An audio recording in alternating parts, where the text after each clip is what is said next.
Buying and selling a home is such an exciting experience, but unfortunately, there are hackers out there looking to take advantage of you at any possible opportunity. So today I am covering some of the top real estate scams that we see, how you can spot them, and what to do to avoid them. So one of the most common and unfortunately costly scams that we see is wire fraud. Now, how this works is hackers, they'll intercept emails from your realtor, from your title company, lender, whoever, and they'll email you instructions for you to send funds to what ends up being a fraudulent account. Now, these emails look really legit. They look typically like the institution you have been receiving information from throughout the process. So it's really important that whenever you receive emails, if something seems a little off, you're checking, looking for misspellings. Is the email address correct, or is there maybe a couple digits off? So those are some telltale signs. But bottom line, if you receive an email, typically it's a last minute instructions that'll be different from what you were told previously.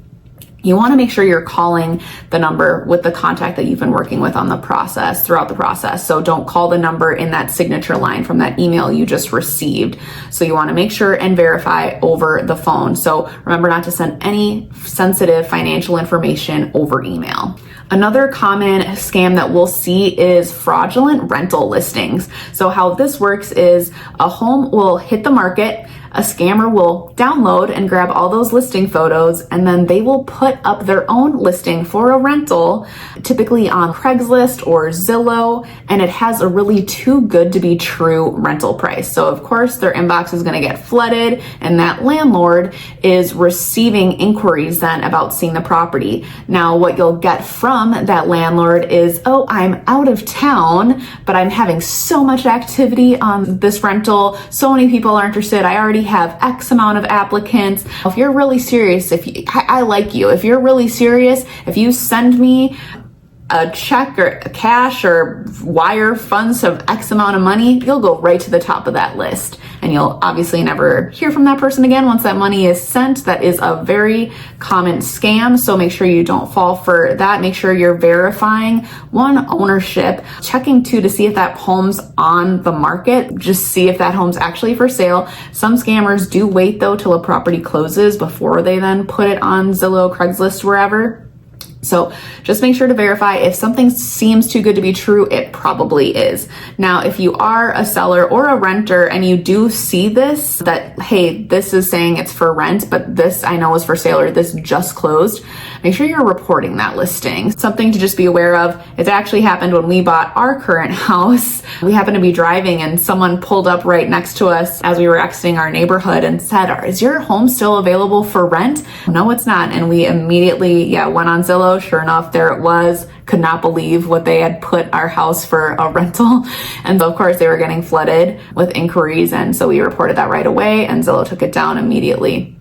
Common scam, don't fall for that one. The next scam we'll cover involves movers. So how this works is you'll receive an estimate from a moving company. Looks great, typically very attractive, probably compared to the other moving companies that you've been vetting. So you go with that one, and then the day of moving happens, all your items are loaded in the truck, and now they're telling you, actually, there's all these extra fees that you need to pay or we're not gonna deliver your items.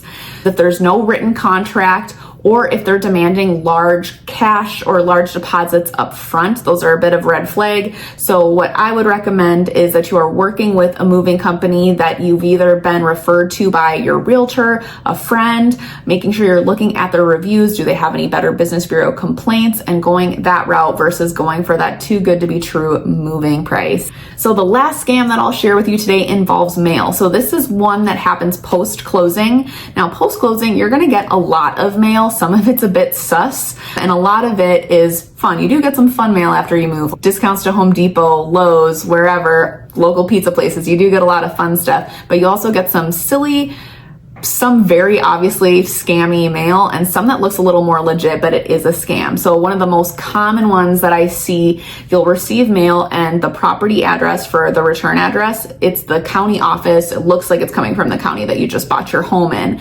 And so you open it up, again, looks very formal, looks very legit. And it's basically saying, if you want to receive a copy of your deed, congratulations. If you want to receive a copy of your deed, you need to mail $90, $130. I've seen a bit of a range, and we'll mail you a copy. And so don't fall for this one. Remember, you receive a copy of your deed at closing. So if you do, for whatever reason, lose it, you can always reach out to your closer, your title company, and they'll send you a copy. Or you could always go to the county directly and they will give you a copy of your deed for $4. So don't fall for these scams. If anything looks too good to be true, if you receive anything funny, just make sure you're reaching out to your lender, your realtor, whoever. Make sure you're not just sending money anywhere. And remember to trust your instincts. So if something feels off, it probably is. Now, if I didn't include a scam that you think I should have, I would love to hear it below.